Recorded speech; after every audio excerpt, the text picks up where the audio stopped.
Welcome to China in Focus. I'm Tiffany Meyer. Our top story, a U.S. military ship docking at a strategically vital port in Asia, with the head of U.S. Indo-Pacific Command meeting Cambodian military leaders on board. It's sending a clear signal to China. Britain's Prime Minister heads to China on a state visit. What does he hope to achieve and what's at stake? South Korea is urging lawmakers to pass a U.S. investment bill as President Trump signals higher tariffs on Korean goods, putting pressure on Seoul to act quickly. Taiwan may take lessons from its neighboring partner. And Texas further protecting its citizens from the Chinese Communist Party. It's expanding its list of technologies prohibited for use by state employees.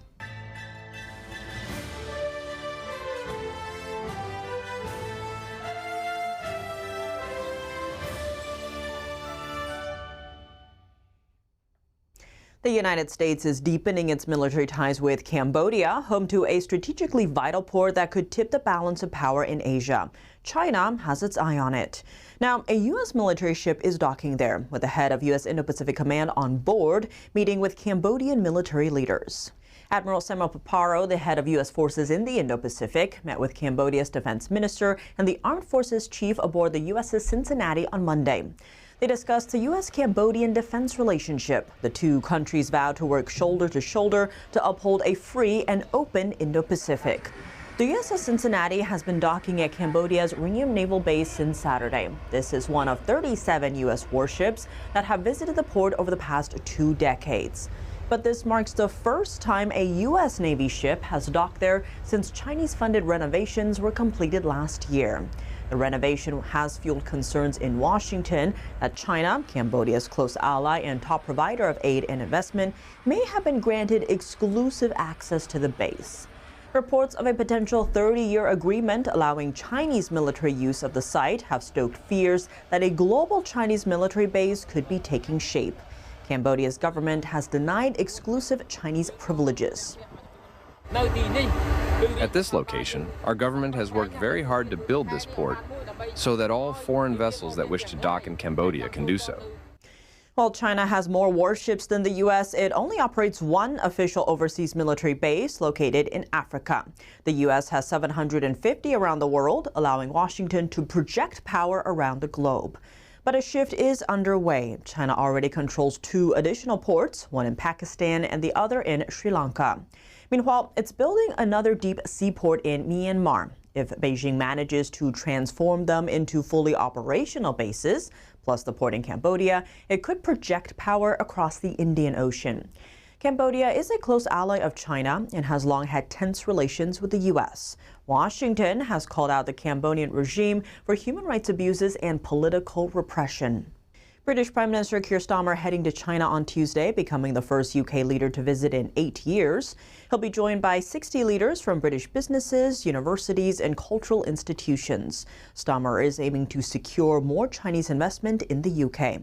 He's also trying to get more access to Chinese markets for British financial services, cars, and Scotch whisky. Britain's economy is facing a slowdown, with GDP growing at just 0.1% in the 3rd quarter last year. Meanwhile, Starmer's also facing leadership challenges. He has a fine line to walk, balancing relations with China, the U.S., and the European Union. In a Bloomberg interview, Starmer said the UK could meet Chinese leader Xi Jinping without harming relations with the U.S. He added that the UK has very close ties with the U.S. and wants to maintain that relationship. Starmer noted, however, that ignoring China wouldn't be sensible. Critics of Starmer say he's naive about China's threat to Britain's security. By comparison, Starmer's predecessors blocked Chinese investment in sensitive telecom infrastructure. They have also kept Beijing out of new UK nuclear power projects. Meanwhile, human rights groups are calling on Starmer to discuss Jimmy Lai's case with Beijing. Lai is a pro-democracy media tycoon who has been found guilty in a Hong Kong court. He's also a British citizen. Rights groups say the case shows how the Chinese regime's national security law is being used to silence critics. A Chinese spying operation has been hacking the phones of senior London officials for years, including those close to prime ministers. That's according to The Telegraph. According to the outlet's report yesterday, the hacking exposed officials' communications with Beijing between 2021 and 2024. Telegraph cites intelligence sources in the U.S. Some of the officials targeted include the closest aides to former Prime Minister Boris Johnson, Liz Truss, and Rishi Sunak between 2021 and 2024. It's unclear whether the breach included the mobile phones of the prime ministers themselves.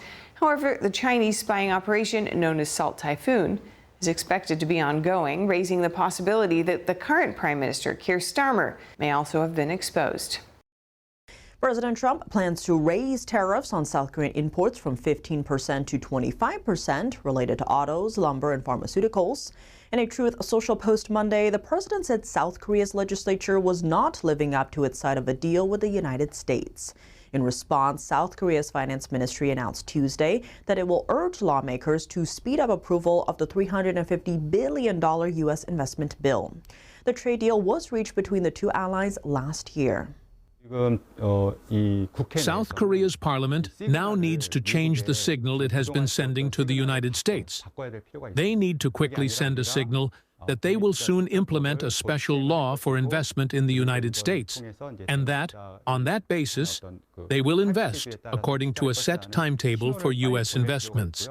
In particular, the administration also needs to take a more active role as well. Meanwhile, South Korea's presidential office, the Blue House, held a meeting Tuesday to discuss possible solutions. However, the Blue House said Washington has not formally notified Seoul of any decision to raise tariffs on South Korean goods. South Korea's industry minister, who's currently in Canada, will travel to Washington as soon as possible to meet with U.S. Commerce Secretary Howard Lutnick. If the tariff is raised, that would be very bad for us. We were agreed to put 15% tariff, both the reciprocal tariff and the automobile tariff, and that 15% rate is neither lower nor higher than for other countries. It's an equal, fair level. But if it is raised to 25%, we lose that 10% price competitiveness, and export volumes will decline by about the same amount as the lost competitiveness. And South Korean companies are likely to face immediate uncertainty. The trade agreement was submitted to South Korea's National Assembly last November and is still under review. According to local media, it's likely to pass in February. Because this is a national interest matter, we would appreciate it if the People Power Party would refrain from unnecessary and unproductive debates over whether the measure should take the form of ratification or statute. Instead, we urge them to actively participate in and cooperate with the legislative process so that the tariff issue can be resolved. Whether it is ratification or a special law for U.S.-related investment, the government and the ruling party should have submitted some form of request or proposal to the National Assembly. Until now, there has not even been the slightest communication on this matter. The move against South Korea underscores a broader approach by President Trump, who has frequently used tariffs to advance his policy agenda. On Saturday, he threatened Canada with a 100% tariff if it struck a trade deal with China. In response, Canadian Prime Minister Mark Carney said his country was not pursuing a free trade deal with China and has never considered it.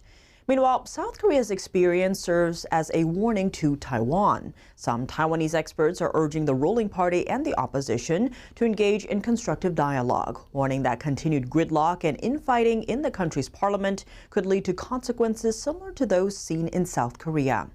The U.S. and Taiwan reached a trade deal on January 15th that cuts tariffs on Taiwanese goods from 20% to 15%. In exchange, Taiwan committed $250 billion in new investments in the U.S. tech industry. The island nation will also guarantee an additional $250 billion in credit to facilitate further investment. Some Japanese officials have been quietly urging fishermen and local politicians to avoid a group of remote islands. The islands are known as Senkaku in Japan and Diaoyu in China. According to Hitoshi Nakama and 3 others with knowledge of the requests, the goal is to avoid escalating a diplomatic clash with Beijing. Hitoshi Nakama says he's not just a fisherman. He sees himself as a frontline defender of Japan's claim to disputed islands in the East China Sea. Sailing over 100 miles from his home port on Okinawa's Ishigaki Island to the Senkaku Islands, Nakama dodges Chinese Coast Guard ships to fish in the contentious waters. But since late last year, some Japanese officials have been discreetly urging him and his peers to steer clear of the islands. That's according to Nakama and 3 other people with knowledge of the requests. Japanese Finance Minister Satsuki Katayama was a long-term advisor to the nationalist group that supports and funds Nakama's voyages. But at a meeting in Tokyo on December 19th, Nakama says she appeared to put pressure on him to stay away from the islands. What Minister Katayama said was, small incidents can grow bigger and lead to war. So I think what she was really saying was that she didn't want me to go to the Senkaku Islands. The islands, administered by Japan but also claimed by China, have long been a flashpoint in relations between the 2 Asian powers. Relations soured last year after Japan's Prime Minister Sanae Takaichi told lawmakers that Japan could take military action if China attacks Taiwan. The Chinese regime used her remarks as a pretext to retaliate against Japan, including trade restrictions and flight suspensions. Tokyo is seeking dialogue with Beijing to ease tensions.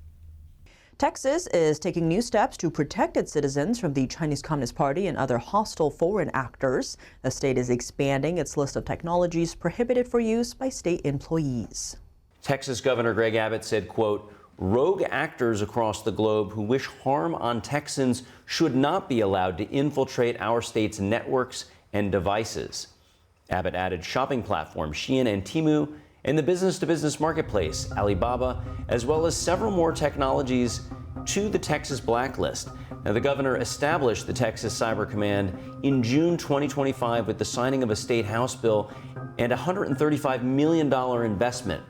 Abbott accused what he called, quote, hostile adversaries of harvesting users' data through AI as well as other applications, putting Texans at extreme risk. As China's shadow continues to encroach globally, its influence reaches far beyond its borders. It monitors and pressures dissidents, ethnic minorities, and religious groups abroad. China has even operated Chinese police stations inside other nations. So what's being done to challenge it? While there's been some legislation passed at the state level, we want to hear from you. We're collaborating with Nick Eftimiadis, who specializes in Chinese intelligence operations. He's reviewed over 850 cases of espionage, IP theft, and trade secrets by China's intelligence services around the world. His latest effort focuses on the CCP's campaign of transnational repression. When it comes to the specific patterns of these overseas operations, the who and the how of the targeting, we need your help. If you're the target of a CCP transnational repression campaign, you can fill out this anonymous survey by scanning the QR code on the screen or by going to the link in the description box down below. It's completely anonymous for your safety. And with enough people speaking out, governments can better protect their populations, businesses, and targeted groups worldwide. Thank you for your continued support. Coming up, in an unprecedented move, a top general in China has been purged. What does it mean for the U.S. and for the world? A panel breaks it down. More on that after the break here on China in Focus.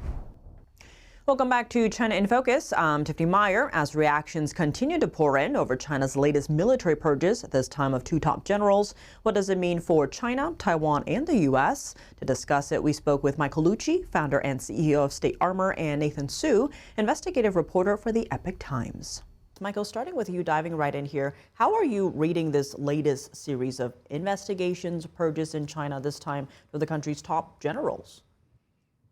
There are 2 things I would say about this. First, there is real tension between Chairman Xi and his military. Obviously, he's purging nearly everybody in his leadership of the military. The reasons for that, I think that there's a lot to debate and consider around the reasons why there's that tension. But I would flag the second point I'd like to make here is there's pretty obvious propaganda being promulgated within the United States, in particular through the Wall Street Journal, about what might be happening in the inner circle of Xi Jinping. They're saying that he's selling nuclear secrets to the United States and some other conjecture like this.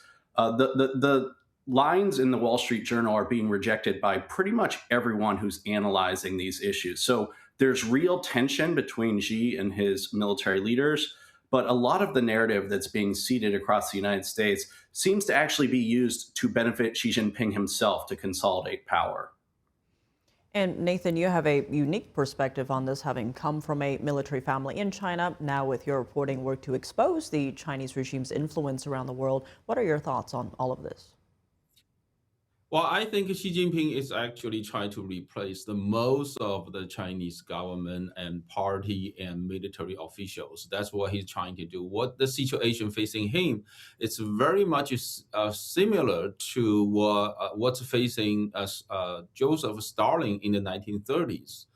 Stalin facing a lot of people that's left from the Tsar's era, while Xi Jinping is facing pretty much every aspect of Chinese government, party, and military official who climb up the power ladder in the past 40 or to 50 years of time after China opened to the free market and start their market economy.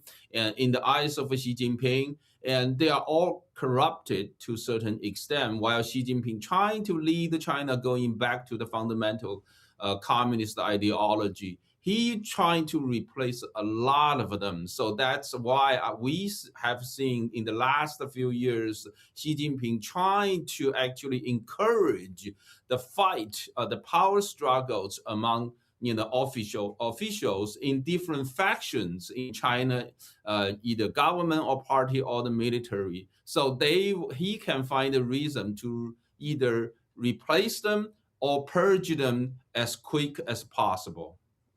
And Michael, we've seen how certain nations put trust in negotiations with the Chinese regime, and some speculate that it could become the next future global leader. Do purges like this of two Chinese generals serve as a reality check of how unstable China's future under this regime really is? Well, Tiffany, it's actually a really incredible example. So you have the Prime Minister of Canada talking about making a trade deal with Xi Jinping, as he is, as you're noting, purging his military leaders. But this is nothing new. If you look at the track record of communist China since just the COVID era, they unleashed a pandemic on everybody. Wolf warrior diplomacy, hoarding PPE, attacking Taiwan, trade war all across the board.